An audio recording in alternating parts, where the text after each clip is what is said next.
नमस्कार CSK news में आप सभी दोस्तों का एक बार फिर से बहुत बहुत स्वागत है। दोस्तों इस वक्त की बड़ी खबर निकल के आ रही है। आपको बता दें फिलहाल चाइना को बड़ा झटका 2021 आते आते 2020 जाते जाते चीन को दिया गया है बड़ा झटका। भारत 2021 के लिए तैयारी पूरी, आर पार का ऐलान, सीमा पर मुंह तोड़ और करारा जवाब देंगी भारतीय सेनाएं। जी भी दूसरी बड़ी अपडेट निकल के आ रही। फिलहाल लद्दाख में पिटे चीन की नई साजिश निकल के आ रही है। आपको बता दें फिलहाल कश्मीर में नहीं बनी बात। जी हाँ, आपको बता दें कि अब पाकिस्तान और चीन आतंक फैलाने की फिराक में जम्मू कश्मीर में यह बड़ी खबर निकल के आ रही है। इस बीच तीसरी बड़ी अपडेट निकल के आ रही। फिलहाल इजराइल ने किया ऐलान, भारत के लिए इजराइल की मिलिट्री मदद, पाकिस्तान और चीन के लिए बड़ी मुसीबत। जी आपको बता दें कि इजराइल ने ऐलान कर दिया है भारत के लिए मिलिट्री मदद पूरी तरीके से खुला है दरवाजा।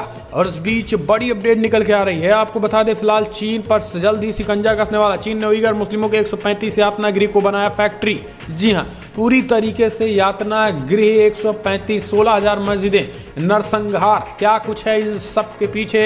बड़ी खबर नेपाल से निकल के आ रही है, जहां पर आपको बता दें फिलहाल भारत के संपर्क में आ गए हैं प्रचंड। चीन को लगा बड़ा झटका, ओली की कुर्सी जाते ही बदल गए हैं चीन के राग। जी हाँ, ये बड़ी खबर निकल के आ रही है। आपको बता दें प्रचंड भारत के संपर्क में भी बताया जा रहा, तो ये भी आपको बताएंगे। सब कुछ खबर एक एक करके आपको विस्तार से बताएंगे।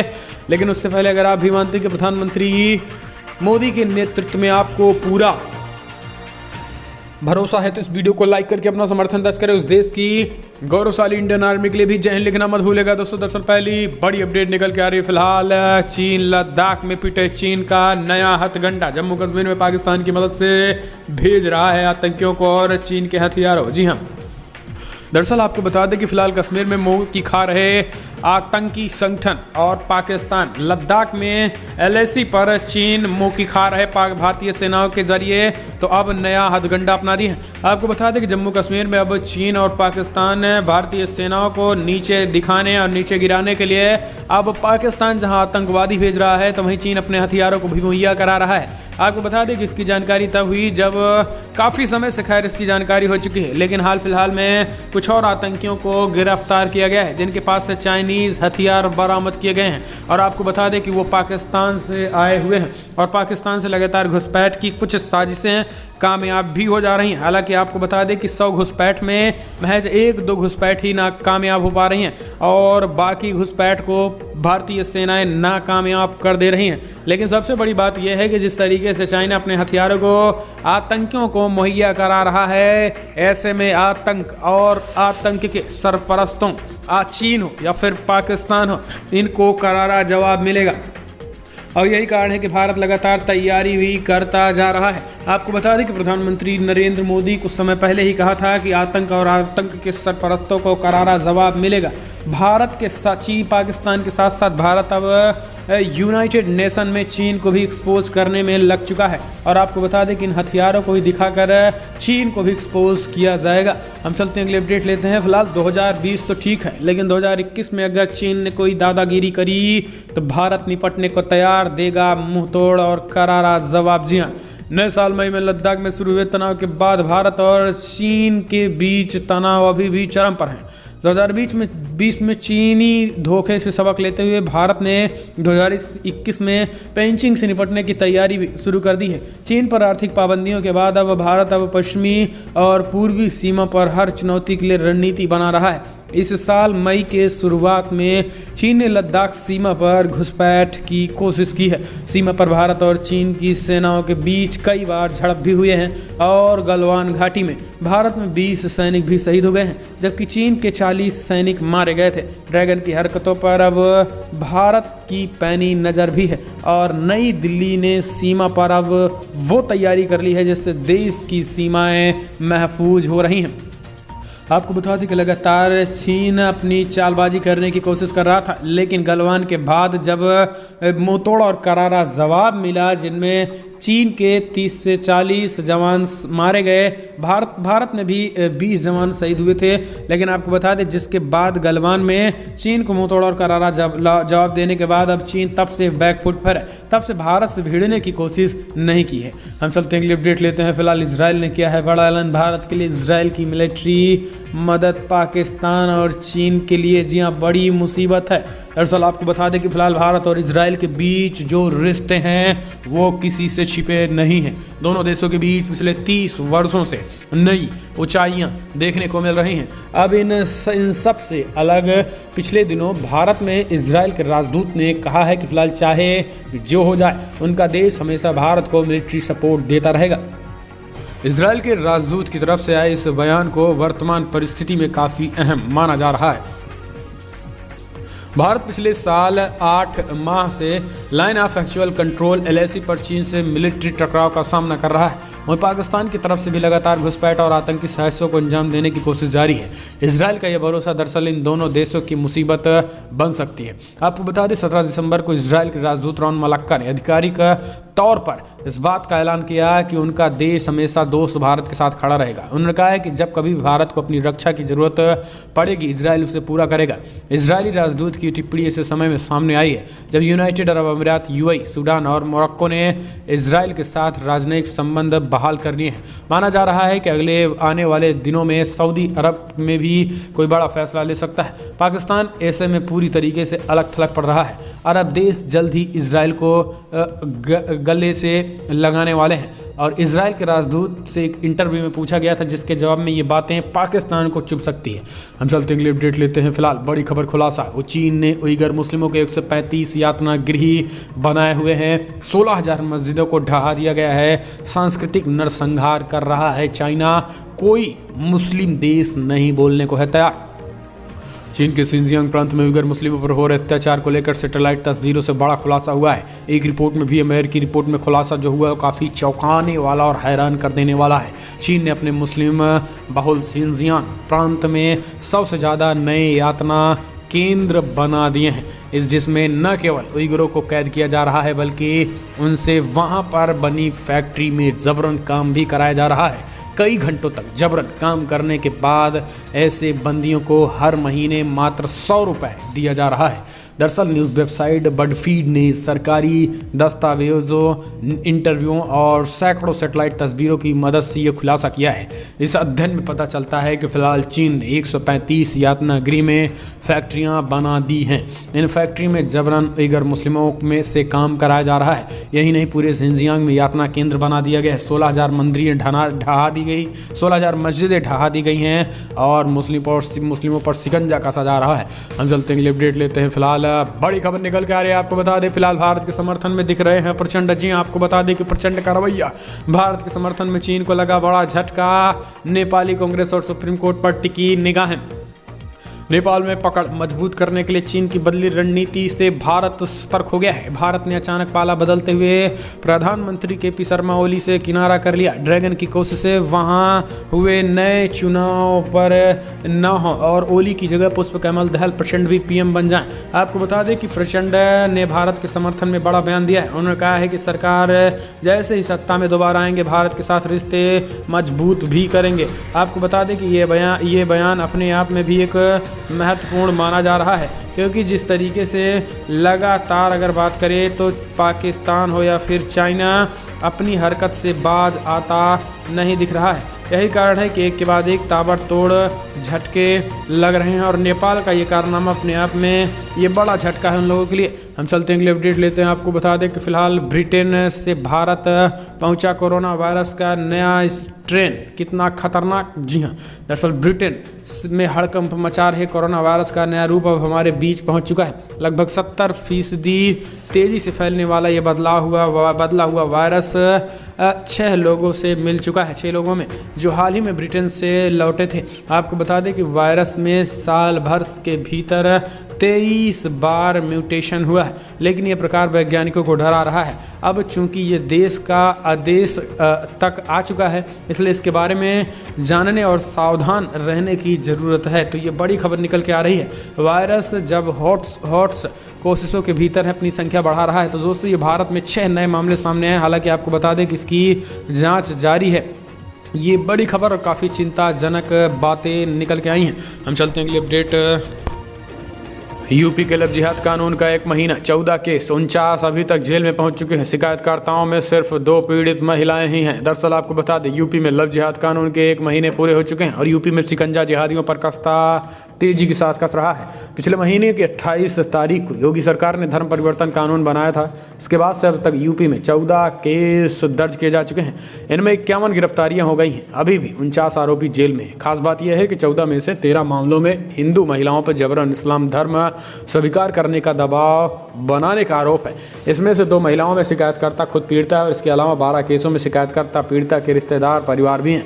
इनमें से 8 मामलों में दोनों आपको बता दें कि लगातार 8 ऐसे मामले निकल के आए हैं जिनमें काफ़ी ज़्यादा गंभीर बताए जा रहे हैं और इन सब का जो मामला निकल के आया, शाहजहांपुर में 2 मामले आए हैं। इसके अलावा बरेली, मुजफ्फरपुर, मऊ, सीतापुर, हरदोई, एटा, कन्नौज, आजमगढ़, मुरादाबाद जिले में केस रजिस्टर्ड किए गए हैं। तो ये बड़ी खबर निकल के आ रही है। आपको बता दें कब इन जिहादियों पर शिकंजा कसना शुरू हो गया। हम चलते हैं अगले अपडेट। फिलहाल नड्डा के काफिले पर हमला करने वाले जिस अफसर को केंद्र सरकार ने भेजा था नोटिस, उसको ममता बनर्जी ने सम्मान दिया है। अब आप समझ सकते हैं कि आपराधिक प्रवृत्ति के अधिकारियों को ससम्मान दिया जा रहा है। दरअसल पश्चिम बंगाल सरकार और केंद्र सरकार के बीच पिछले काफ़ी समय से तनातनी जारी है। केंद्र और राज्य सरकार के बीच जारी विवाद और बढ़ते आसार दिखाई दे रहे हैं, क्योंकि ममता बनर्जी सरकार ने भाजपा के राष्ट्रीय अध्यक्ष जेपी नड्डा के काफिले पर हुए हमले के दौरान ड्यूटी पर मौजूद 3 IPS अधिकारियों में से एक को पदोन्नति किया है, वहीं एक अन्य का तबादला कर दिया है। ममता सरकार ने सोमवार को ये बड़ा फेरबदल किया है। नड्डा के काफिले पर हमले के बाद केंद्रीय गृह मंत्रालय ने तीनों IPS अधिकारियों को केंद्रीय प्रतियुक्तियाँ दी थी।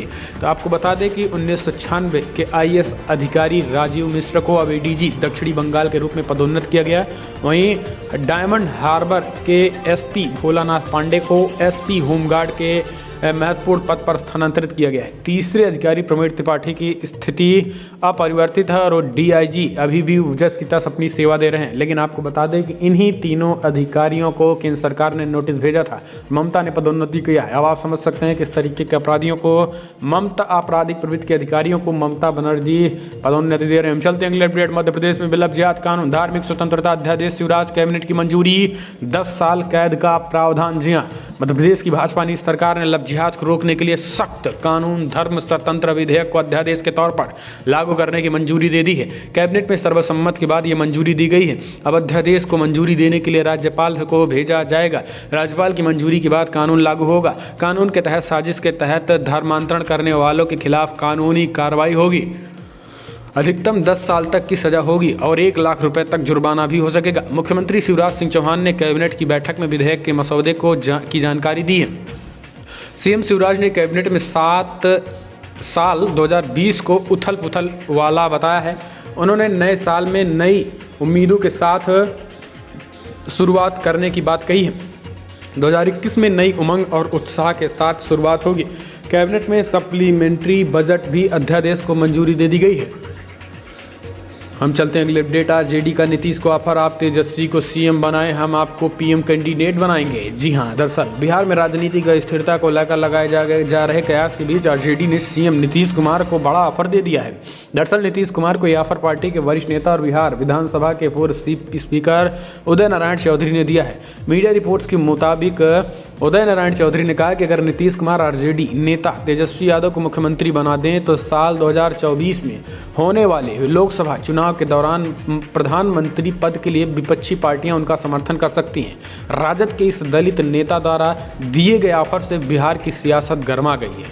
दरअसल 3 दिन पहले बिहार में सियासी हलचल मच गई थी जब JDU की कमान नीतीश कुमार ने RCP सिंह को सौंप दी थी।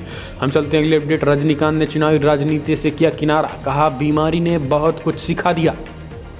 अभिनेता रजनीकांत ने राजनीति से बाहर आने का फैसला किया।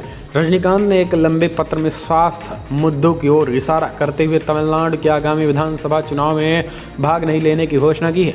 अपने प्रशंसकों का शुक्रिया अदा करते हुए रजनीकांत ने कहा है कि अपने निर्णय से पीछे हटने पर मुझे आलोचना का शिकार होना पड़ रहा है, लेकिन मैं अपने प्रशंसकों को किसी दुविधा की स्थिति में नहीं रखना चाहता हूँ। अब मैं वैक्सीन के बाद भी स्वास्थ्य को संभाल पाने में अक्षम हूँ। रजनीकांत ने कहा कि मैं चुनावी राजनीति में उतरे बिना लोगों की सेवा करूंगा।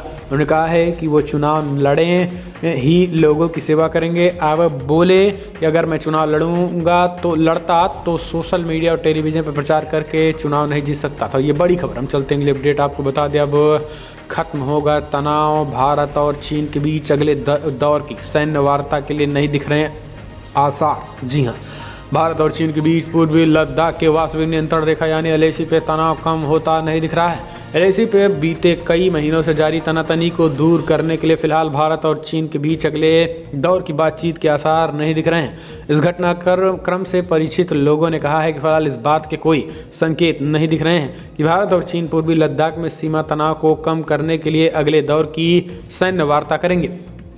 हालांकि हाल ही में दोनों देशों ने इस बात पर सहमति जताई है कि पूर्वी लद्दाख में एलएसी से सैनिकों के जल्द ही पूरी तरीके से डिसंगेजमेंट के लिए अगले दौर की सैन्य स्तर की बातचीत जल्द ही होगी। लेकिन आपको बता दें कि बातचीत का रास्ता नहीं दिख रहा है। हम चलते हैं अगले अपडेट। पीएम मोदी बोले सरकार संपत्ति को नुकसान ना पहुंचाएं, ये किसी पार्टी का नहीं बल्कि आप ही का है। जी हाँ, प्रधानमंत्री नरेंद्र मोदी मंगलवार को वीडियो कॉन्फ्रेंसिंग के जरिए एक बड़ी बातें कही हैं। यूपी में मौजूद ये सेक्शन करीब 5,000 करोड़ रुपए की लागत से तैयार किया जा रहा है। आपको बता दें डेडिकेटेड फ्रंट कॉरिडोर डीएफसी के खुर्जा भावपुर सेक्शन का उद्घाटन है। इस मौके पर यूपी के मुख्यमंत्री योगी आदित्यनाथ और रेल मंत्री पीयूष गोयल भी मौजूद थे। इस दौरान देशवासियों को संबोधित करते हुए प्रधानमंत्री ने कहा है कि आज का दिन रेलवे को नई पहचान देने वाला है। उन्होंने कहा है कि फिलहाल आज भारत दुनिया की बड़ी आर्थिक ताकत बन रहा है। प्रधानमंत्री ने कहा है कि भारत न केवल आधुनिक रेलगाड़ियां बना रहा है बल्कि उनका निर्यात भी कर रहा है। वहीं दिल्ली की सीमाओं पर जारी किसान आंदोलन को लेकर उन्होंने कहा कि आंदोलनों और प्रदर्शनों में देश की संपत्ति का नुकसान हो रहा है, इसमें किसी सरकारों का नुकसान नहीं है। हम चलते हैं अपडेट। पीएनसी बैंक घोटाले में ईडी के सामने पेश नहीं हुआ रावत की पत्नी, मांगा 5 जनवरी तक का समय। जी हाँ, शिवसेना सांसद और वरिष्ठ नेता संजय रावत की पत्नी वर्षा रावत ने पंजाब और महाराष्ट्र सरकार पीएमसी बैंक घोटाले के मामले के संबंध में मंगलवार को प्रवर्तन निर्देशालय ईडी के सामने पेश होने से मना कर दिया। उन्होंने एजेंसी से 5 जनवरी तक का समय मांगा है। एजेंसी ने 30 रविवार समन देकर उन्हें पेश होने के लिए कहा था। इससे पहले 2 बार उन्होंने स्वास्थ्य का हवाला देते हुए एजेंसी के सामने पेश होने से मना कर दिया था। पिछले साल सितंबर में आरबीआई ने निकासी सीमा को कम कर दिया है। इस बीच 4355 करोड़ रुपए की कथित धोखाधड़ी के बाद पीएमसी बैंक की गतिविधियों को प्रतिबंधित कर दिया गया था। ईडी ने बाद में मामले के संबंध में हाउसिंग डेवलपमेंट इंफ्रास्ट्रक्चर लिमिटेड के स्वामित्व वाली 3830 करोड़ रुपए से अधिक की चल और अचल संपत्ति को जब्त कर लिया है। इसी बीच राउत ने पत्नी को समन भेजे जाने का कायरता बताया। हम चलते हैं अपडेट लेते हैं। आपको बता दें फिलहाल कर्नाटका सरकार ने गोहत्या रोधी अध्यादेश को दी मंजूरी। जी हाँ, कर्नाटका मंत्रिमंडल ने बीते सोमवार को गोहत्या पर रोक लगाने से संबंधित अध्यादेश को मंजूरी दे दी है। इस अध्यादेश पर राज्यपाल के हस्ताक्षर के बाद कर्नाटका में गौ हत्या दंडनीय अपराध बन जाएगा। कर्नाटका विधानसभा में इससे संबंधित विधेयक को 9 दिसंबर को पारित किया गया था, लेकिन वो विधानसभा परिषद में लंबित था, इसलिए देर न करते हुए राज्य सरकार ने आदेश के प्रस्ताव को मंजूरी दे दी है। इंडियन एक्सप्रेस की रिपोर्ट के मुताबिक राज्य के पशुपालन मंत्री प्रभु चौहान ने कहा है कि कुछ दिनों में एक कानून होगा, राज्य में पशुबंधन नहीं होगा। ये बड़ी खबर। हम चलते हैं अगले अपडेट लेते हैं। आपको बता दें दोस्तों फिलहाल कांग्रेस ने किया गोलमाल। दिल्ली में सिर्फ किसान परिवार 40 जा रहे हैं, कांग्रेस ने हस्ताक्षर कराए 1.5 लाख के। अब आप समझ सकते हैं। जी हाँ, दरअसल आपको बता दें कि देश भर के कई राज्यों के साथ राजधानी दिल्ली में लगातार जनाधार खोती जा रही कांग्रेस अब राष्ट्रीय मुद्दों पर भी जन समर्थन जुटा पाने में नाकाम साबित हो रही है। आलम यह है कि नए कृषि कानूनों के खिलाफ राष्ट्रपति को 2 करोड़ किसानों के जो हस्ताक्षर युक्त कागजात सौंपे गए हैं उसमें भी खासा गोलमाल देखने को मिल रहा है। दिल्ली से खास हस्ताक्षर तो कराए गए 1.5 लाख से ज़्यादा, जबकि इनमें से आधे से ज़्यादा हस्ताक्षर मजदूरों के हैं। तीनों कृषि कानूनों के विरोध में कांग्रेस की ओर से राष्ट्रपति को 2 ट्रक में भरकर जो 2 करोड़ किसानों के हस्ताक्षर पत्र दिए। तो दोस्तों हम चलते हैं अगले अपडेट लेते हैं। आपको बता दें मध्य प्रदेश में भी नया कानून लगाया गया है। लव जिहाद कानून धार्मिक स्वतंत्रता अध्याय 10 साल के कैद की प्रावधान हो गई है। तो अब आप संभल कर रहिए मध्य प्रदेश में मामा की सरकार से। तो दोस्तों फिलहाल बड़ी खबर में तो नहीं, लेकिन अगर आपको वीडियो पसंद आया तो लाइक करें, शेयर करें, कमेंट के माध्यम से आप अपनी राय देना ना भूलें। इस वीडियो में तो नहीं। जय हिंद, वंदे मातरम।